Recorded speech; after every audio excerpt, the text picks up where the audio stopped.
Mä oon siis tässä pääkirjastossa töissä, teen lasten ja nuorten kirjastotyötä. Mä oon kirjastovirkailija Jaana Kakkonen. Satutunnit on ollut aika vuosikymmenien perinne kirjastoissa, että niitä on pidetty ympäri Suomea. Ja ne on tällaisia, että lapset saa tulla kuuntelemaan tarinoita. Ja mä oon nyt pitänyt satutunteja Nokialla 10 vuotta. Tämä on tavallaan mun 10-vuotisjuhlavuosi täällä pääkirjastossa. Mä pidättäydyn ihan näissä perinteisissä kirjoissa, että otetaan sitten tämmöisiä kivoja tarinoita. Kirjastolla on nukketeatteriryhmä, tämmöinen tarinatassu.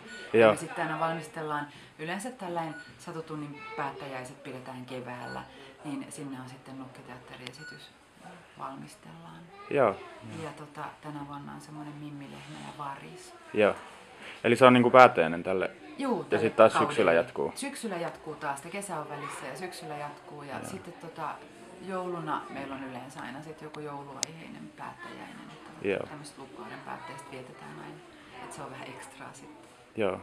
Mutta nyt lähinnä on sitten netin kautta tiedotettu niistä aina, että nämä on perinteisesti joka toinen viikko olleet jo vuosikausia. Että meillä pääkirjastossa on tiistai, koska se on hyvä. Kirjasto aukeaa 10, niin just ennen kirjaston aukeamisaikaa. Ja sitten tuolla Linnanvuoressa ja Koskenmäessä on joka toinen perjantai.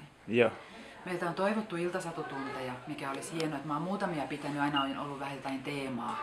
Mutta sinne ei ole sillain tullut ihan kauheasti väkeä. Mutta sitä toivotaan kuitenkin, koska vanhemmat pääsisivät silloin tuomaan lapsia paremmin. Joo, aivan. Keltaisia on leskelehdet. Mitäs muita kukkia on keväällä? Onko joku nähnyt muita kukkia vielä? Keltaisia leskelehtiä. No.